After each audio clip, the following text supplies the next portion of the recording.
بسم اللہ الرحمن الرحیم۔ السلام علیکم۔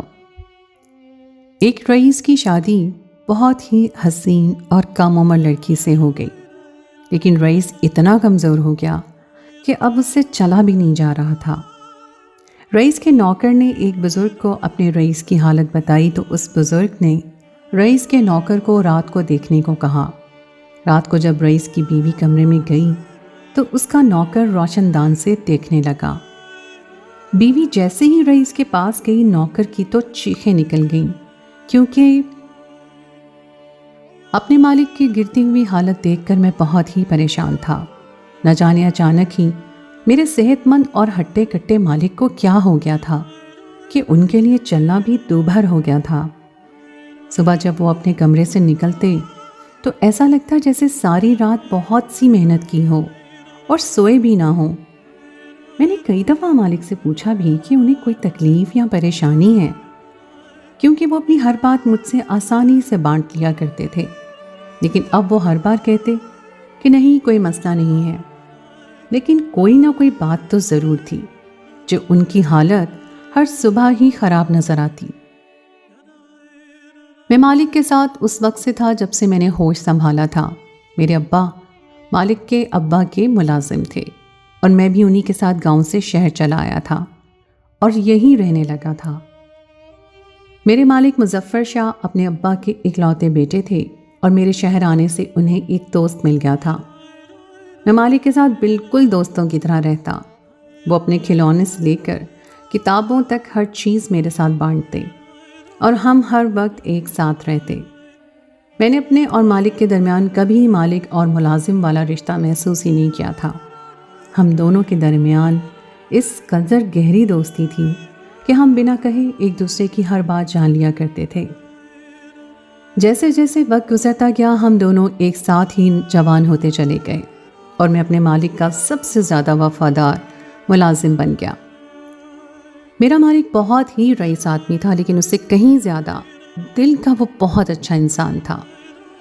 مالک مجھ پر حد سے زیادہ اعتبار کرتے اور میں نے بھی ہمیشہ ایک وفادار ملازم کا فرض نبھایا تھا۔ مالک اور میرا رشتہ وقت کے ساتھ اتنا مضبوط ہو گیا تھا کہ ہم ہر سکھ دکھ کے ساتھی بن گئے تھے۔ مجھے تو اپنے سگے بہن بھائی یاد بھی نہیں تھے۔ میں بہت کم ہی گاؤں جایا کرتا تھا اور میرے لیے تو مالک ہی میرے بھائی تھے۔ میں نے کبھی ابا کے کام کو چھوڑنے کے بارے میں نہیں سوچا تھا۔ کبھی کبھی میں کچھ دنوں کی چھٹیوں پر اپنے گاؤں جاتا اور پھر جلد ہی مالک کی خدمت میں حاضر ہو جاتا۔ مالک کے بغیر میرا دل نہیں لگتا تھا۔ مالک کو بھی میرے بغیر رہنے کی عادت نہیں تھی۔ ہر چھوٹی سے چھوٹی چیز کے لیے وہ مجھے ہی آواز دیا کرتے تھے۔ ان کے بڑے سے بنگلے میں میری حیثیت بہت خاص تھی۔ سارے ملازم بھی میرا حکم مانتے تھے اور میں مالک کے کہنے پر چلتا تھا۔ میرے ابا بوڑھے ہو گئے تھے، اس لیے وہ گاؤں واپس لوٹ گئے تھے اور میں شہر میں رہ گیا تھا، جبکہ میرے مالک مظفر شاہ کے ماں باپ ایک کار حادثے میں انتقال کر گئے تھے۔ ماں باپ کی اچانک موت نے میرے مالک کو پوری طرح توڑ کر رکھ دیا تھا۔ میرا حال بھی مالک سے کچھ مختلف نہیں تھا۔ میں نے ساری زندگی انہی لوگوں کے درمیان گزاری تھی اور یہی لوگ میرے لیے میرے گھر والے تھے۔ بڑے مالک اور مالکن کے انتقال کے بعد میں اپنے مالک مظفر شاہ کے ساتھ کسی سائے کی طرح رہنے لگا تھا۔ اس بڑے سے بنگلے میں میرا مالک تنہا رہ گیا تھا اور میں ان کی اس تنہائی کو ختم کرنا چاہتا تھا، اسی لیے ہر وقت ان کے ارد گرد رہتا اور انہیں خوش کرنے کی کوشش کرتا۔ مالک کے ماں باپ کی وفات پر ان کی پھپھو دوسرے شہر سے آئی تھیں اور وہ جانے سے پہلے مالک سے اپنی بیٹی آمنہ کی شادی کروا کر چلی گئیں۔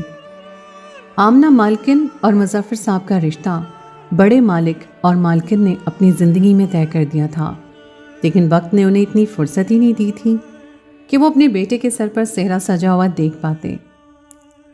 آمنہ بی بی سادگی سے دلہن بن کر گھر آ گئی تھیں۔ وہ بہت ہی خوش اخلاق اور ہنسمکھ تھیں۔ ان کے آنے سے مالک کے چہرے پر خوشی آ گئی تھی اور وہ آمنہ بی بی کے ساتھ بہت ہی اچھی زندگی گزارنے لگے تھے۔ آمنہ بی بی ایک بہت ہی وفادار اور خدمت گزار عورت تھیں، لیکن قسمت نے ان دونوں کے ساتھ بے وفائی کر دی تھی اور ان کا ساتھ زیادہ عرصے تک قائم نہ رہ سکا۔ شادی کے کچھ ہی مہینوں کے بعد آمنہ بیوی امید سے ہو گئیں۔ مالک کی خوشی کی تو دیکھنے لائق تھی، اور پھر جب بچے کی پیدائش کا وقت قریب آیا تو موت نے کسی بے رحم پرندے کی مانند مالکن اور ان کے بچے کو اپنا نشانہ بنا لیا۔ بچے کی پیدائش کے وقت اچانک ہی مالکن کی حالت بگڑنے کی وجہ سے ان کا بچہ اور وہ خود موقع پر ہی موت کی آغوش میں چلے گئے۔ اپنی محبوب بیوی کے یوں اچانک انتقال نے تو جیسے مظفر شاہ کو پوری طرح ہی ختم کر دیا تھا۔ وہ اس قدر بچوں کی طرح روئے تھے کہ میرے لیے انہیں سنبھالنا مشکل ہو گیا تھا۔ مالک کے دکھ نے مجھے بھی بہت صدمہ پہنچایا تھا۔ میرا وہ مالک جو بچپن سے ہی میرے ساتھ بہت رحم دل رہا تھا، وقت نے اسے بہت بڑے زخم دے دیے تھے۔ میں کوشش کرتا کہ مالک کا دھیان بٹا سکوں، لیکن مجھ میں اتنی ہمت نہیں تھی کہ میں دکھ کا مطالبہ کر پاتا۔ پہلے ماں باپ چلے گئے اور پھر بیوی اور بچے کی اچانک فوتگی ہو گئی۔ میرے مالک مظفر شاہ کو ایسا لگا جیسے ان کی دنیا ہی اجڑ گئی ہے۔ مالک نے مکمل طور پر خاموشی کا لبادہ اوڑھ لیا۔ اب وہ پہلے کی طرح ہنستے مسکراتے نہیں تھے، نہ ہی مجھ سے زیادہ باتیں کیا کرتے تھے، بس خاموشی سے اپنے کام کرتے اور رات گئے گھر لوٹتے تو کمرے میں بند ہو جاتے۔ وہ زندگی کو کسی بوجھ کی طرح اپنے کاندھوں پر اٹھائے ہوئے تھے۔ اپنے مالک کی ایسی حالت دیکھ کر میرا دل بری طرح دکھتا تھا۔ کبھی کبھی میں سوچتا کہ خدا نے انہیں بے پناہ دولت سے تو نوازا ہے، لیکن شاید ان کی قسمت میں خوشیاں بہت تھوڑی ہی لکھی گئی ہیں۔ ہر انسان ہی اپنے اندر کسی نہ کسی جنگ کا شکار ہوتا ہے۔ بظاہر مکمل نظر آنے والا ہر شخص اندر سے کہیں نہ کہیں ٹوٹا ہوا ضرور ہوتا ہے۔ مالک کا حال بھی کچھ ایسا ہی تھا۔ میں ہر وقت اپنے مالک کی خوشی کی دعائیں مانگتا، میں انہیں دوبارہ زندگی کی طرف لوٹتا ہوا دیکھنا چاہتا تھا۔ جب بھی مالک گھر پر ہوتے تو میں ان کا بہت خیال رکھنے کی کوشش کرتا، لیکن ان کا خاموش چہرہ کسی طرح بھی نہ کھلتا۔ مالک نے گھر میں رہنا بھی بہت کم کر دیا تھا۔ نہ جانے وہ سارا وقت کہاں پھرتے رہتے تھے۔ انہوں نے مجھے بھی اپنے ساتھ رکھنا چھوڑ دیا تھا۔ جب بھی وہ گھر ہوتے تو مالکن کی پرانی تصویریں دیکھتے اور ان سے باتیں کرتے رہتے، جیسے مالکن آج بھی ان کے ساتھ ہی موجود ہوں۔ مالک کے دل میں کیا تھا کوئی نہیں جان سکتا تھا۔ وہ اپنی تکلیف کسی سے بھی بیان ہی نہیں کرتے تھے۔ میں نے مالک کو کبھی شکوہ شکایت کرتے نہیں دیکھا تھا۔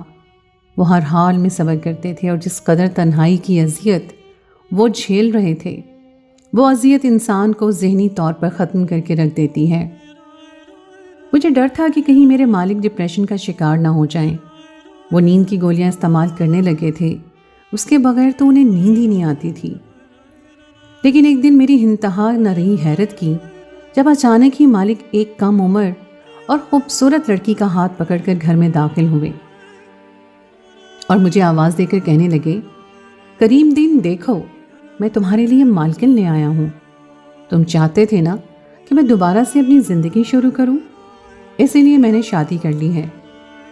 مالک کے لہجے میں خوشی کی کھنک تھی جو میں نے بہت عرصے کے بعد محسوس کی تھی، لیکن میں مالکن کے نام پر چونک گیا تھا۔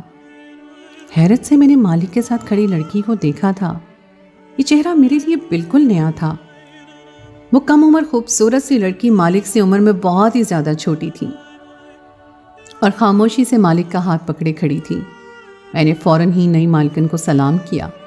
حیرت مجھے اس بات پر تھی کہ اچانک ہی مالک کی زندگی میں یہ لڑکی کہاں سے آ گئی تھی۔ مالک کا تو کوئی رشتہ دار بھی نہیں تھا، اور مالکن کے انتقال کے بعد سے دوست بھی چھوٹ گئے تھے۔ میں تو ہمیشہ سے مالک کے ساتھ سائی کی طرح رہتا تھا، مگر میں نے اس لڑکی کو آج تک نہیں دیکھا تھا۔ لیکن میں تھا تو ایک نوکر ہی، اس لیے یہ بات پوچھنے کی جسارت نہیں کر سکتا تھا۔ البتہ مالک کے چہرے کی خوشی نے مجھے بھی خوش کر دیا تھا، اور میں نے دل سے نئی مالکن کو خوش آمدید کہا تھا۔ میری نئی مالکن کا نام شہناز تھا، اور وہ بہت ہی زیادہ شوخ چنچل طبیعت کی مالک تھی۔ اس کی عمر ہی ایسی تھی جہاں لڑکیاں شوخ ہوا کرتی ہیں، اور میں یہ سوچ کر خوش ہو گیا تھا کہ وہ اپنی شوخ و چنچل طبیعت کی وجہ سے مالک کو بھی دکھ بھری زندگی سے باہر نکال لے گی۔ وہ جن نظروں سے گھر کو دیکھ رہی تھی، ایسا لگتا تھا جیسے اس نے آج تک اتنا عالیشان گھر نہیں دیکھا۔ وہ پوری طرح گھوم گھوم کر گھر دیکھ رہی تھی، اور مالک اس کی حالت سے محسوس ہو رہے تھے۔ مالک کی آنکھیں ایک دفعہ پھر روشن ہو گئی تھیں اور گھر کے بے جان و در و دیوار جیسے ان میں جان آ گئی تھی۔ شہناز مالکن اکیلے میں بھی خوب رونق لگایا کرتی تھی۔ وہ سارا دن گھر میں یہاں سے وہاں گھومتی رہتی اور اچھل کود کرتی اور مجھ پر حکم چلاتی، مجھ سے طرح طرح کے کھانے بنواتی، کبھی مچھلی بنواتی تو خوب کھاتی، کبھی میوہ جات کے حلوے تو کبھی گرم دودھ جلیبی۔ وہ کھانے کی بہت شوقین تھی۔ وہ مالک کو بھی کھانے کا کہتی، لیکن مالک ہمیشہ اعتدال سے کھاتے۔ بھی مالکن کے اشاروں پر دوڑ دوڑ کر کام کرتا۔ جب سے مالک شادی کر کے مالکن کو لائے تھے، وہ دفتر سے بھی جلدی لوٹ کر آنے لگے تھے اور زیادہ تر وقت مالکن کے ساتھ گزارتے۔ ان دونوں کے درمیان بہت محبت تھی۔ مالکن ہر رات کسی نئی دلہن کی طرح تیار ہو کر باورچی خانے میں آتی اور مجھ سے باداموں والا دودھ تیار کروا کے لے جاتی۔ میں مالکن کی سج دھج دیکھ کر ہر رات ہی حیران رہ جاتا، کیونکہ ان کی شادی کو 2 مہینے ہونے والے تھے اور وہ ابھی تک نئی دلہن کی طرح ہی سجتی سنورتی تھیں۔ آمنہ بی بی کو تو میں نے ہمیشہ ہی سادگی میں دیکھا تھا۔ گزرے کچھ دنوں میں مجھے اس بات کا بہت اچھی طرح احساس ہو گیا تھا کہ نئی مالکن کسی غریب گھرانے سے ہے اور اس کے ساتھ اتنا بڑا گھر اور دھن دولت، سب کچھ بالکل نیا ہے۔ چھوٹی چھوٹی چیزوں کو دیکھ کر بھی وہ بہت خوش ہوتی، مالک سے بھی نئی نت نئی فرمائشیں کرتی۔ سب کچھ بہت ہی اچھا چل رہا تھا، مالک کے چہرے پر بھی خوشی نظر آنے لگی تھی، لیکن ایک بات جو میں دیکھ رہا تھا وہ بہت ہی عجیب تھی کہ مجھے اپنے مالک دن بدن کمزور لگنے لگے تھے۔ ان 2 مہینوں میں وہ پوری طرح ڈھل گئے تھے۔ پہلے مجھے لگا شاید مجھے وہم ہو گیا ہے، لیکن کچھ ہی دنوں میں مجھے سمجھ آ گیا کہ مجھے وہم نہیں ہوا، مالک سچ میں ہی دن بدن کمزور ہو رہے تھے۔ وہ اپنے دفتر سے بھی چھٹیاں کرنے لگے تھے، جبکہ اس سے پہلے بڑی سے بڑی مشکل میں بھی اور بیماری میں بھی مالک نے کبھی اپنے کام کی چھٹی نہیں کی تھی۔ ان کا سانس پھولنے لگا تھا اور ان کے لیے تو چلنا بھی مشکل ہو گیا تھا۔ تھوڑا سا چلتے ہی وہ ہانپنے لگتے اور تھک ہار کر واپس اپنے کمرے میں بستر پر جا لیٹتے، جبکہ میں ان کا پوری طرح خیال رکھ رہا تھا اور نئی مالکن بھی مالک کا بہت زیادہ خیال رکھتی تھی۔ وہ مالک کو میرے سامنے ہی طاقت کی چیزیں کھلاتی، پابندی سے انہیں دودھ میں میوے جات ڈال کر پلاتی، لیکن مالک کی حالت گرتی ہی جا رہی تھی۔ مالکن بہت ہی زیادہ فکر مند نظر آنے لگی۔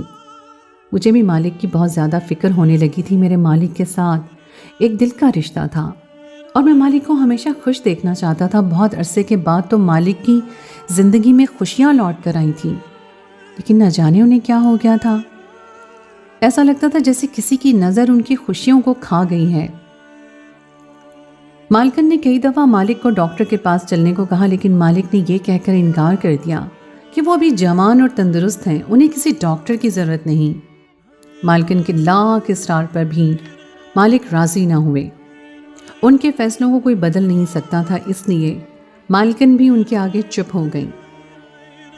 ان کی حالت دیکھ کر مجھے کسی انہونی کا احساس ہو رہا تھا۔ میں کئی دفعہ پوچھنے پر بھی مالک نے مجھے کچھ نہیں بتایا کہ انہیں کیا ہوا ہے۔ اسی لیے ایک دن جب میں مالکن کے کچھ کاموں کے لیے بنگلے سے نکلا تو میں اپنے ایک بزرگ سے ملنے کے لیے چلا گیا جو بہت ہی نیک تھے۔ میں نے بزرگ کو اپنے مالک کا حال بتایا اور ان سے مالک کے لیے خصوصی طور پر دعا کرنے کے لیے کہا، تو وہ کہنے لگے کہ رات کو اپنے مالک کے کمرے میں دیکھنا جب تمہاری مالکن مالک کے ساتھ ہو۔ پہلے تو مجھے بزرگ کی بات سمجھ نہ آئی، اور پھر جب سمجھ آئی تو میں حیران ہو گیا کہ میں رات کو اپنے مالک مالکن کو ان کے کمرے میں کیسے دیکھ سکتا ہوں؟ یہ بات تو بہت ہی خلاف آداب ہے۔ لیکن بزرگ کہنے لگے کہ اگر تمہیں تمہارے سوالوں کا جواب چاہیے تو تمہیں رات کو اپنے مالک مالکن کو دیکھنا ہی ہوگا۔ بہت سوچنے کے بعد میں نے فیصلہ کیا کہ مجھے اپنے مالک کی صحت اور زندگی زیادہ عزیز ہے، اس لیے میں ان کی خاطر ضرور رات کو ان کے کمرے میں دیکھوں گا۔ نہ جانے بزرگ مجھے کیا دکھانا چاہتے ہیں۔ مالک کے کمرے کا پچھلا حصہ باغیچے کی طرف تھا، جہاں اوپر کی طرف کمرے کا ایک اور روشن دان کھلتا تھا۔ میں روشن دان پر چڑھ گیا اور جیسے ہی مالکن کمرے میں آئیں تو وہ معمول کے مطابق سجی سنوری ہوئی تھیں۔ وہ مالک کے بستر کے پاس پہنچی اور اس کے بعد جو کچھ کیا، میری چیخ نکلتے نکلتے رہ گئی۔